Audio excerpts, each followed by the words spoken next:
This story is based on true events. The names of characters and cities have been changed for confidentiality purposes. The college campus in Ohio was eerily quiet as Christmas approached, its once bustling hallways now a hushed, desolate expanse. St.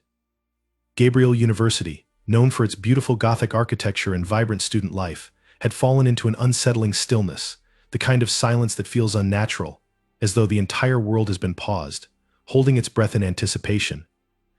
The soft dusting of snow that had begun to fall added to the unnerving atmosphere, covering everything in a blanket of white that made the campus look like a forgotten ghost town. Most students had gone home for the holidays, leaving behind an empty, almost spectral landscape. The dormitories were eerily empty, their windows dark, and only a handful of students remained behind, stranded by their own circumstances, those without family, those who had nowhere else to go. The campus was beautiful under the snow, almost too perfect, its old stone buildings looming like monuments to a past long gone. The towering clock tower in the center of the quad stood silent, the hands of the clock frozen in time, its face barely visible through the swirling snow. A faint echo of distant carolers singing could be heard from a nearby church, but the sounds felt disconnected from the grim reality of what was unfolding within the confines of the university. This peaceful, picturesque scene decorated with wreaths and fairy lights was a facade, one that would soon be shattered. In the center of this unnerving tranquility, 4 young women moved like shadows in the cold night. Vera, Emily, Megan, and Lily were no longer the innocent, hopeful girls who had arrived on this campus a year ago. Their once bright eyes, full of the excitement and promise of new beginnings, had long since dulled. The pressures of academia, the alienating expectations of social life, and the cruelty of a world that seemed intent on breaking them had hollowed them out. They had become more than just a group of friends, they had become a collective force, bound together not by love or loyalty but by their shared rage and the desire for retribution. The campus, which should have been a safe haven of academic pursuit and holiday cheer, was now the perfect setting for their dark plans. The night was their ally, a time when most of the student body was tucked away in their dorms or gone, and the campus was eerily quiet.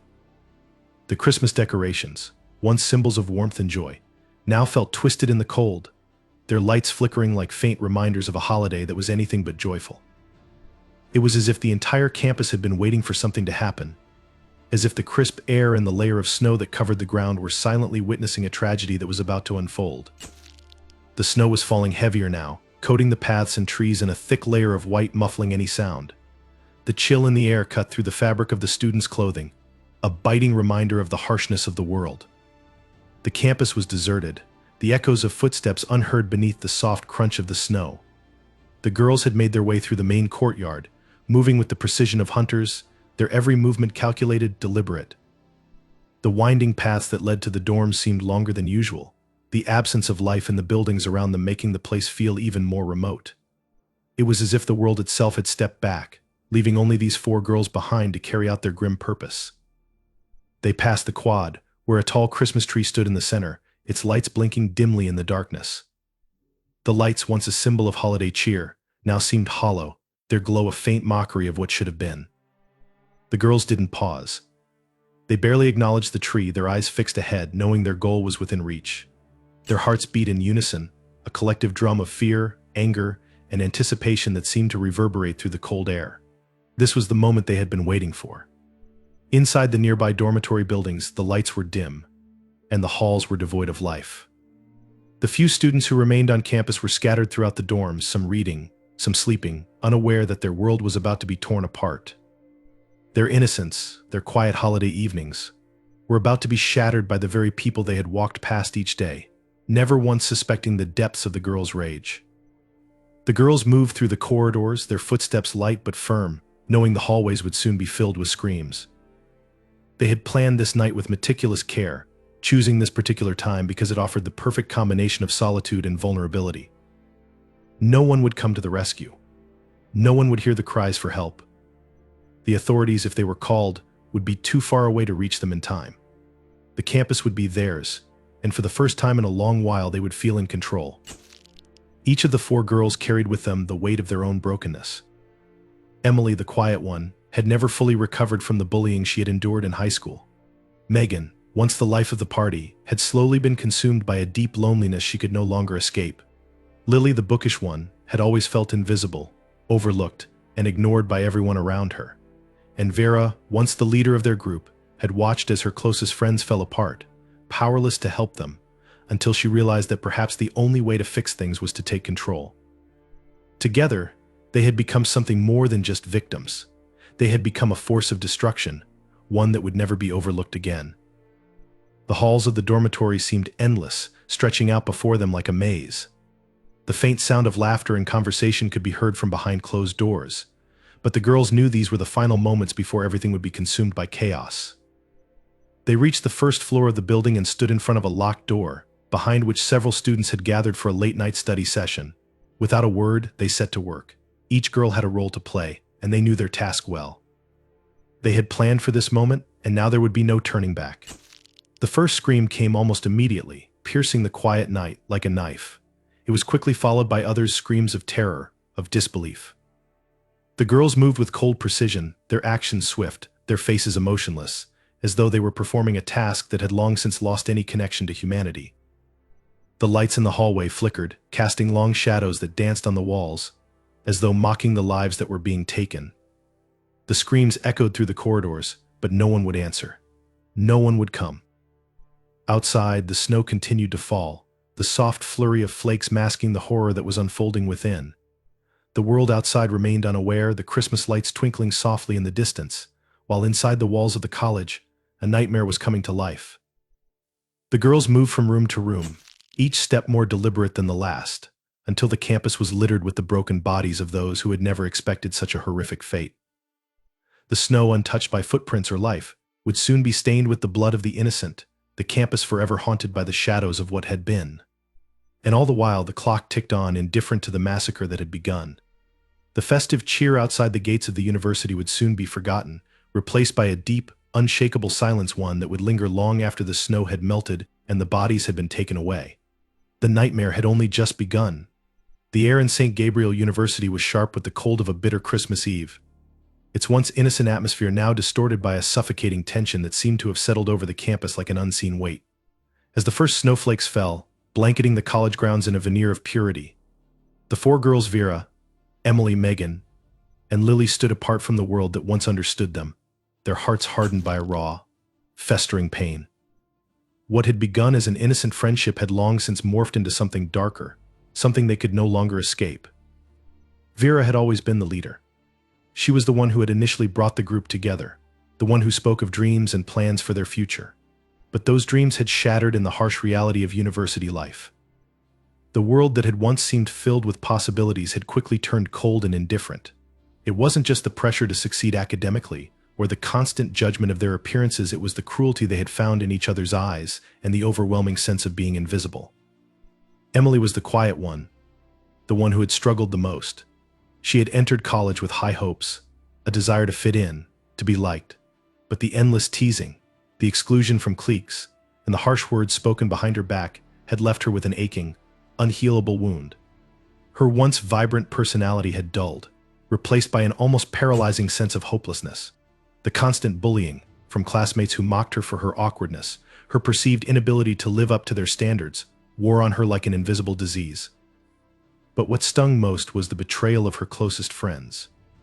As Emily shrank into herself, her friends had grown distant, caught up in their own lives and drama.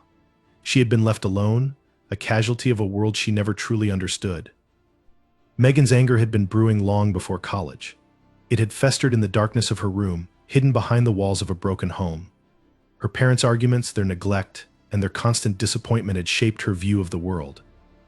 It wasn't just that she felt unwanted.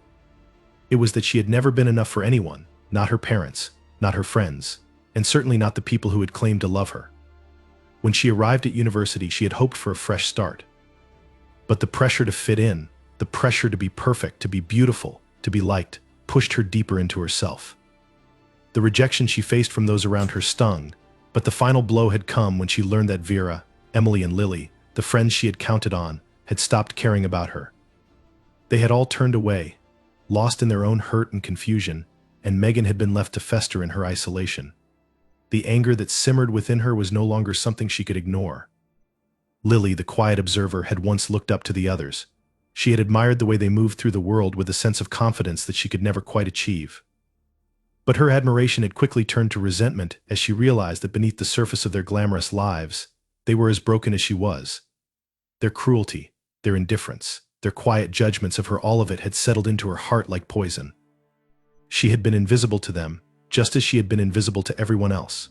Her loneliness had turned into a void that could never be filled, and when she looked at her friends, she no longer saw the bond they once had. She saw weakness, betrayal, and the unbearable truth that she had been discarded, just like the rest. Together, they had become a perfect storm of emotional wreckage, a collection of broken pieces that could never be whole again. There was no longer any innocence between them, no longer any hope for redemption. They had lost themselves in their pain, drowning in it, and in their shared rage they had found a bond far more dangerous than any friendship. It was a bond born not out of love or care, but out of a shared consuming need for revenge. The idea had been born slowly, a whisper at first, an offhand comment, a passing thought shared in the dark of their dorm room.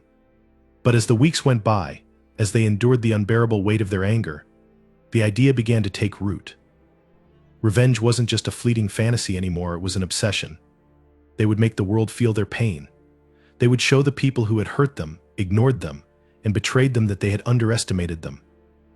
And it wasn't just the classmates who had made their lives hell. No, it was the entire world, the world that had taken everything from them and left them broken, bruised, and empty. They had been taught from an early age that Christmas was a time of joy, of family, of peace. But to them, Christmas had become the ultimate mockery. While everyone else celebrated the happiness they could never feel, they had become invisible specters, living in a world where no one cared to look. Vera, with her cool detachment, was the one who had pushed the idea forward. She had planned everything down to the smallest detail, carefully selecting the time, the place, the victims. Christmas Eve would be the perfect time when the campus was mostly empty, when there would be fewer people to stop them. The four girls, having spent months nurturing their shared resentment, knew that this was their only chance. There would be no turning back.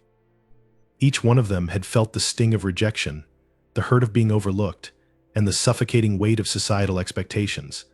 But it wasn't just about making those who had wronged them pay, it was about finally having control. It was about reclaiming their power in a world that had stripped them of it. Each of them was broken in her own way, but together, they formed a force that could not be stopped.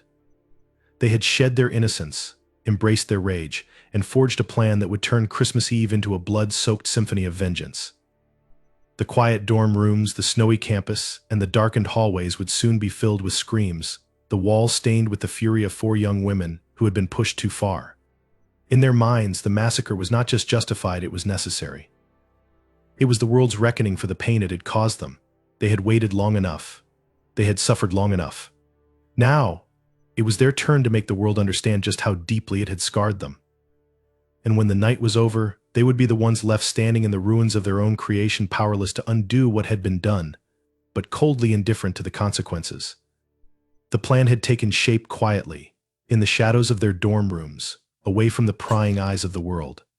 It was the kind of thing that, if anyone had noticed, would have been brushed off as a dark fantasy, a fleeting thought. But for Vera, Emily, Megan, and Lily, it was no longer just a dream, it had become a promise to themselves. The rage had simmered for months, boiling beneath the surface, and now it was time to put that fury into motion. They knew they could never go back once they started, but the thrill of control, the certainty of their revenge, was all they needed to move forward. As Christmas approached, the college campus had grown emptier. Most students had returned home for the holidays, leaving behind only a small group of those with nowhere else to go. The few who remained were mostly international students or those stuck in unfortunate circumstances. The campus felt like a ghost town, with only the hum of the heating system and the occasional car crunching through the snow to break the silence. To the four girls, it was the perfect setting, quiet, isolated, and eerily serene. Vera was the one who had first suggested it. She was the strongest, the one who had always been the glue that held the group together, though now, her hold on reality had begun to unravel. For months, she had watched the others slip further into darkness, and she had fueled the darkness. She'd spoken of the world's injustices, of the cruelty that had shaped their lives, and her words had burrowed deep into the others' hearts. It wasn't hard to convince them. They had all felt the same despair, the same suffocating pressure. The promise of revenge had become the only thing that tethered them to any sense of purpose. It was a grim and twisted bond that none of them could break. As the days passed, their planning became more methodical. They had to be careful. There could be no mistakes. There was a strange satisfaction in the way they moved through their tasks, each one more detached from the world they once knew. Their dorm rooms, once filled with the noise of youthful laughter and late-night talks, had transformed into war rooms, their desks cluttered with notes, weapons, and devices meant for destruction. They talked in hushed voices, as if the walls themselves might betray them.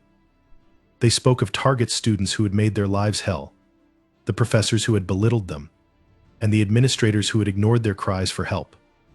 Vera had begun to gather the tools they would need. She had researched everything: how to make bombs, how to slip through security unnoticed, how to carry out an attack with the precision of someone who had nothing left to lose. She found explosives small enough to be concealed, but deadly enough to take down a room full of people. She spent hours at night, hunched over a laptop, watching tutorials on how to make homemade devices. The internet, dark and full of secrets, had become her greatest ally. It was all she needed to know. Megan was the one who took care of the knives. She had always had a certain affinity for blades, a fascination that went back to her childhood. The idea of using them for something darker had excited her, and now she had meticulously selected the sharpest, most efficient ones. She tested their weight in her hands, their edges slicing through the air with a satisfying hiss. Each blade was a tool of power, a means to bring their tormentors to justice. She had never felt such control before, never felt so sure of herself. The knives felt like an extension of her own rage. Emily had been the one to keep their emotions in check. Her rage was quieter, more internalized, but it burned just as fiercely. She had spent countless nights lying awake, her mind racing with thoughts of revenge, and now, those thoughts were taking shape. She wasn't as eager to hurt others as Vera and Megan, but the idea of finally taking back control of her life, of erasing all the shame and the loneliness, had become a powerful motivator.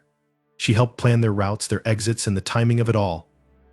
She made sure they were always one step ahead.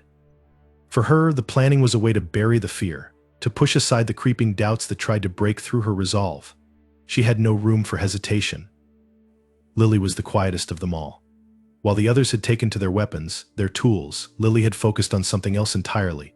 She studied the schedules of the few remaining students, watching where they went and when, knowing that they had to be precise. She knew the campus like the back of her hand. Every hallway, every stairwell, every hidden door and hallway, Lily had it memorized.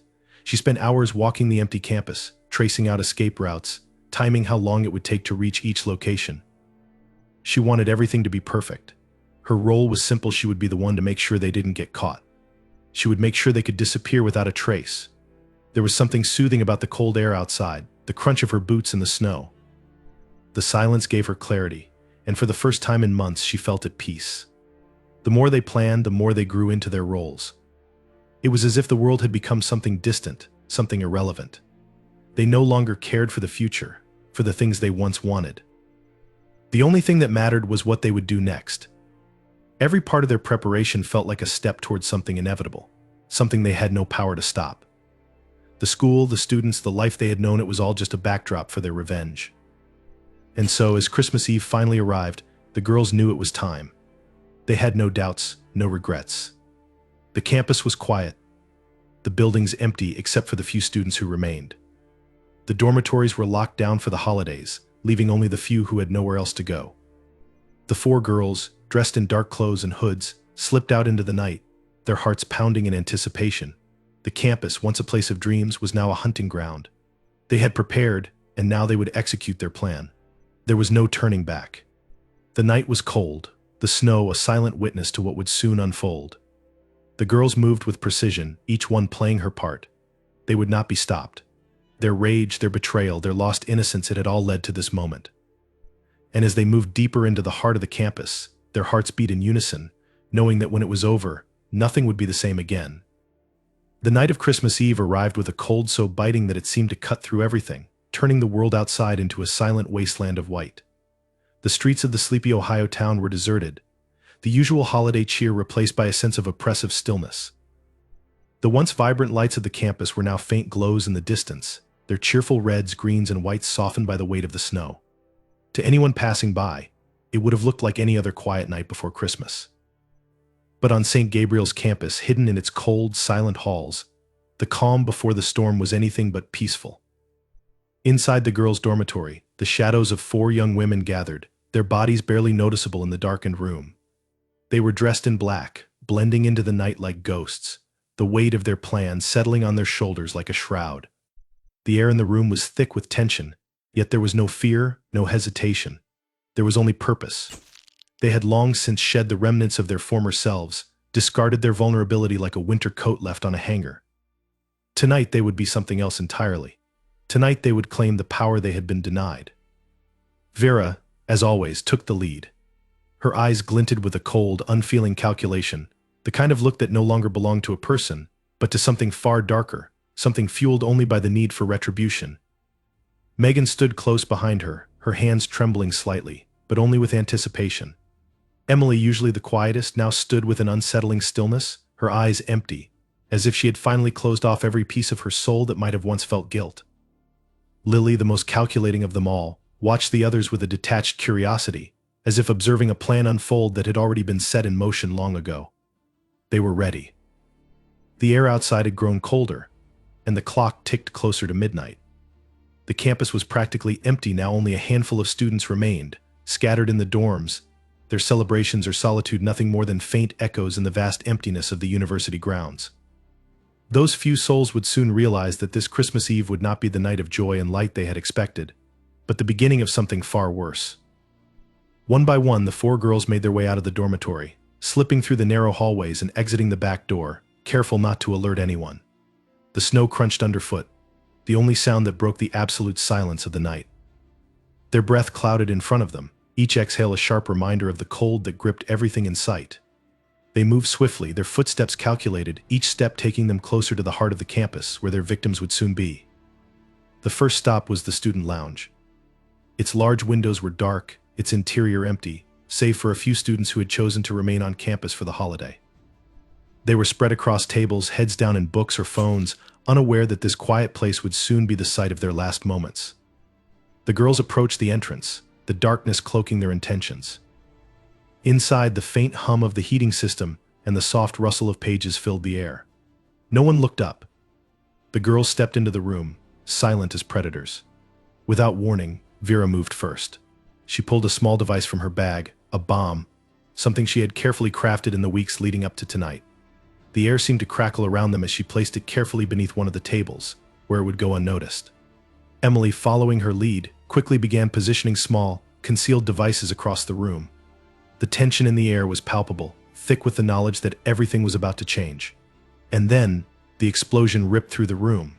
The blast was deafening, a violent roar that tore through the walls and windows, sending shards of glass and wood flying. The force of it knocked everyone to the ground, throwing the students into a frenzy of confusion and panic. Smoke filled the room, thick and choking, and for a moment no one could see anything at all. It was the perfect chaos. As the screams of the injured rang out, the girls moved like shadows, swift and purposeful, picking off anyone who had survived the blast. The knives flashed in the dim light, slicing through flesh with terrifying efficiency. Blood sprayed, painting the once pristine walls with dark streaks as the girls hunted down every person they could reach. No one was spared. The cries for help, the desperate pleas for mercy fell on deaf ears. Mercy had long since abandoned them. Once the student lounge had been cleared, the girls moved on. They knew the layout of the campus by heart now, and their next stop was the library, where a few late-night study groups were scattered around, unaware of the terror that had already begun. The same methodical precision guided them as they snuck through the building, finding their targets, setting the traps, and unleashing the violence once more. Explosives were planted in strategic locations under tables, near the stacks of books, in the corners where people gathered. And then, the bomb went off again.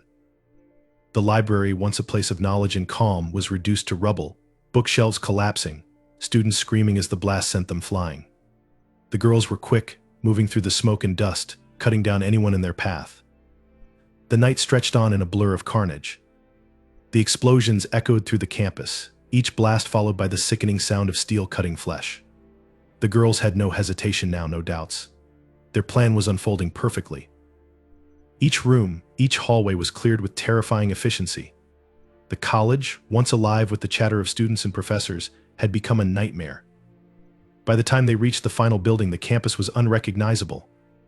The sounds of sirens could be heard in the distance, but they knew it was too late. No one would make it in time to stop them. The chaos was complete. The blood, the screams, the destruction, it had all become a symphony to their rage. They had become the executioners of their own broken dreams, and they reveled in it. When the last of the students had fallen, the girls stood in the ruins, their hearts cold and still. They had accomplished what they set out to do. The campus, the holiday, the world, they were all silent now, drowning in the wake of the destruction they had unleashed. It was over. The girls had no more purpose, no more drive. There was nothing left but the aftermath, the wreckage of a night that no one would ever forget.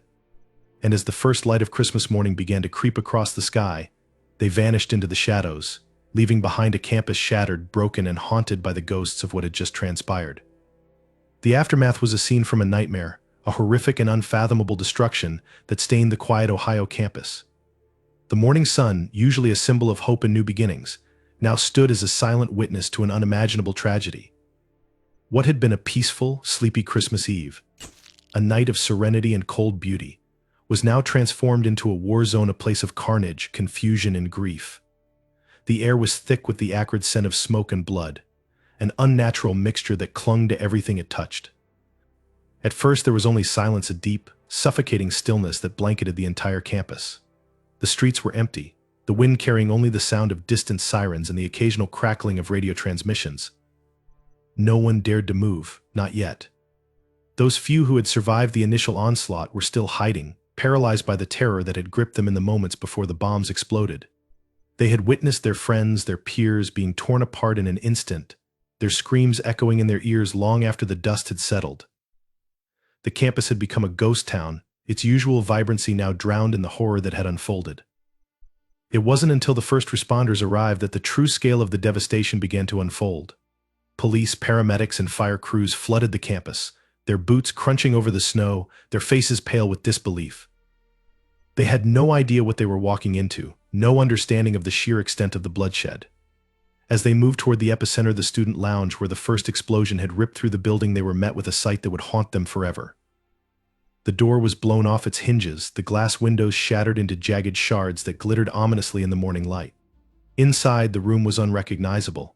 Tables and chairs were overturned, the floor slick with dark pools of blood. The walls were painted with streaks of crimson, and the air was thick with the stench of death.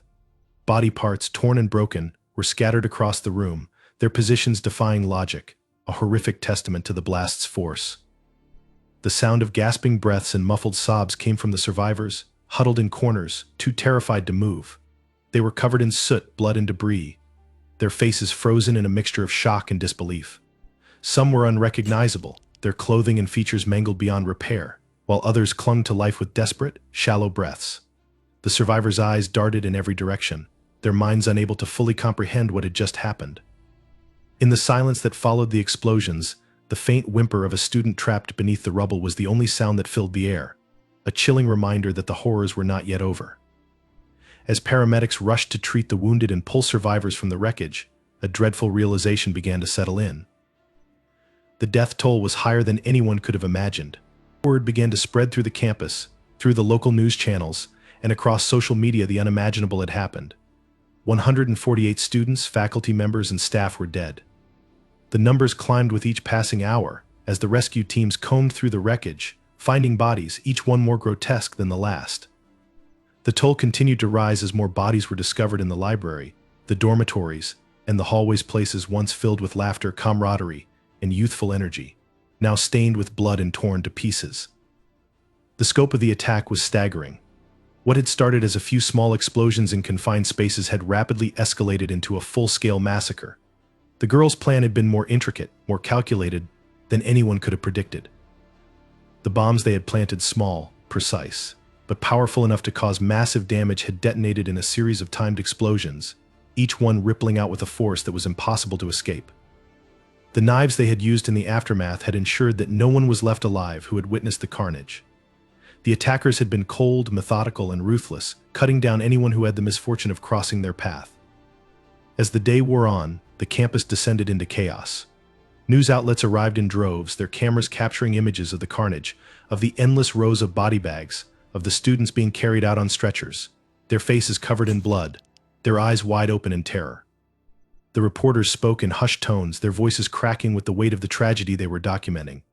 But no words could ever truly capture what had happened. How could they? The words massacre and terror were insufficient to describe the unspeakable horror that had unfolded in those few fateful hours. Students, once innocent and hopeful, now found themselves trapped in a nightmare of grief and fear. They were left to navigate a world turned upside down, a world in which the places they had once called home, the dormitories, the dining halls, the library, were now nothing more than haunted ruins. Their friends, their classmates, their professors, all gone in the blink of an eye. The shock had yet to wear off, the weight of the loss too heavy for anyone to truly grasp. Some wandered the campus in a daze, unsure whether they were even still alive. Others collapsed, overwhelmed by the sheer scale of what had happened, their minds too shattered to understand how this had become their reality. Outside, the world moved on, as it always does. But in Ohio, on this campus, there would be no more Christmas celebrations, no more quiet nights of studying or socializing. The festive lights that had once adorned the campus now stood as a macabre reminder of how quickly innocence could be lost. The girls had taken everything: life, peace, and a sense of security, and torn it to shreds. The bodies of the dead were carried out in solemn procession, row after row, as the city around them mourned the lives that would never be reclaimed. And somewhere in the depths of the campus, in the untouched dormitories and lecture halls, the memories of what had occurred lingered like a dark cloud, whispering of something so incomprehensible it could never truly be understood. There would be no closure for those who survived, only the endless question of why, and the haunting echo of footsteps that had long since vanished into the shadows of the night. The aftermath was just beginning, and the scars of this dark Christmas would never fade. In the days following the massacre at St. Gabriel's College, the world outside seemed to continue as if nothing had happened. Christmas had come and gone, and the bright lights of the holiday season began to fade, replaced by the cold reality of the aftermath. The bodies of 148 students were discovered, their lives violently ripped from them in a senseless act of carnage. The college campus, once a hub of youthful ambition and possibility, now lay in ruin, its blood-stained halls echoing the horrific violence that had unfolded. The investigation, a grim and torturous task, began in earnest as authorities tried to piece together the fragments of a mystery that, at first glance, seemed impossible to explain. Detectives arrived on the scene with an overwhelming sense of disbelief. They had seen death before, but never on this scale, never with this kind of cold, calculated precision. There was no sign of a struggle, no evidence that anyone had fought back. The victims were scattered throughout the campus, their bodies arranged in eerie silence, as though their lives had been snuffed out by a force greater than any human could comprehend. The violence was brutal, but it was the utter lack of emotion, the methodical cruelty, that left the investigators unsettled. This was not the work of a random shooter, a terrorist, or even a group of deranged criminals. This was something far darker, something that had been planned for far longer than anyone could have imagined. In the weeks that followed, the authorities began to sift through the wreckage of the crime scene, searching for any clue that might lead them to the perpetrators. Surveillance footage, if there was any, showed nothing unusual, no signs of entry, no figures lurking in the shadows. It was as if the killers had melted into the night, leaving behind only death. The crime scene was a twisted tableau of destruction, and for each new clue that was uncovered, it seemed as though the truth only grew more elusive. The breakthrough came when the authorities turned their attention to the 4 girls who had been reported missing in the aftermath of the massacre. Their names, Vera, Emily, Megan, and Lily, had already been flagged as persons of interest, but there was no concrete evidence linking them to the crime. They had vanished, as if swallowed up by the darkness, leaving behind only faint traces of their presence. It was as if they had never existed at all. The first hint came when a search of their dormitory uncovered a series of cryptic messages, scrawled in hastily written notes and on the backs of old textbooks. The words were chilling, full of anger, resentment, and a twisted sense of justice. Each girl had written about their pain, their betrayal, their feelings of abandonment and rejection. They had documented their lives in meticulous detail, describing the harshness of their existence at St. Gabriel's, their isolation from the rest of the student body, and the deep wounds that had festered in their souls. The journals were like windows into their fractured psyches, revealing the raw, unfiltered emotions that had driven them to commit the unspeakable. As investigators delved deeper into their lives, they began to uncover a pattern of disturbing behavior. Each girl had been an outcast in her own way, socially, emotionally, or mentally, and the campus had only exacerbated their feelings of alienation. Vera, the most dominant and calculating of the group, had been a star student in her early years, but a series of failures and personal setbacks had left her bitter and resentful. Emily, once a bright and hopeful young woman, had become withdrawn and anxious, her mental health deteriorating under the weight of unspoken trauma. Megan, who had always struggled with her sense of identity, had become obsessed with the idea of retribution, seeing herself as a force of vengeance in a world that had wronged her. Lily, the quietest of them all, had been the most reserved, but her obsession with perfection and control had slowly turned her into a cold, calculating individual, willing to do whatever it took to maintain the illusion of power. Together, they had formed a bond forged in shared pain and mutual hatred for a world that had rejected them. They had grown close in their isolation, feeding off each other's rage, encouraging each other to seek the ultimate form of justice. But it wasn't just the students they had targeted. It was the entire institution, the very structure that had failed them in every way imaginable. They had planned their attack with methodical precision, each detail carefully crafted, each move calculated to ensure that their revenge would be both complete and irreversible. The authorities also discovered something far more chilling the girls had been preparing for months. Hidden in the back corners of their rooms were weapons, homemade explosives, knives, and other tools of destruction. They had spent countless hours studying the layout of the campus, memorizing every escape route, every hidden door. They had rehearsed their plan over and over, each time refining it, perfecting it until it became an inescapable nightmare. The execution was flawless. The bombs, carefully placed in strategic locations, detonated with deadly precision. The knives, sharp and efficient, were used to finish off anyone who had survived the explosions. There was no room for error. There was no hesitation. The girls had become the executioners of their own broken dreams, their twisted sense of justice leaving a trail of devastation that could never be undone. As the investigation unfolded, it became clear that the four girls had acted alone. No outside forces had been involved. No hidden mastermind had orchestrated the massacre. This was the work of four young women lost, angry and disconnected from the world around them. Their motives were rooted in a dark internal rage, a desire for retribution that had consumed them entirely. They had no sympathy for their victims, no remorse for the lives they had destroyed. To them, the massacre was a necessary act, a final, violent statement to a world that had turned its back on them. The chilling truth about the girls' motivations began to emerge from the dark recesses of their minds. They had seen themselves as martyrs, as agents of justice, punishing those who had wronged them. In their twisted view of the world, they had been justified. The investigation had revealed the depths of their madness, the profound disconnect between reality and the hell they had created in their minds. The crime scene had been their canvas, and they had painted it with the blood of those they saw as undeserving of life. But despite the mounting evidence, the authorities were left with an unsettling question: how could four seemingly ordinary young women be capable of such unimaginable violence? What drove them to this breaking point? The truth was dark, elusive, and impossible to comprehend. It was a story of rage, betrayal, and lost innocence, a story that, even now, seemed to linger in the shadows, refusing to be forgotten. The campus would never be the same again, haunted by the echoes of what had transpired, and the girls Vera, Emily, Megan, and Lily would be remembered, not as students, but as the perpetrators of one of the most horrific tragedies in Ohio's history.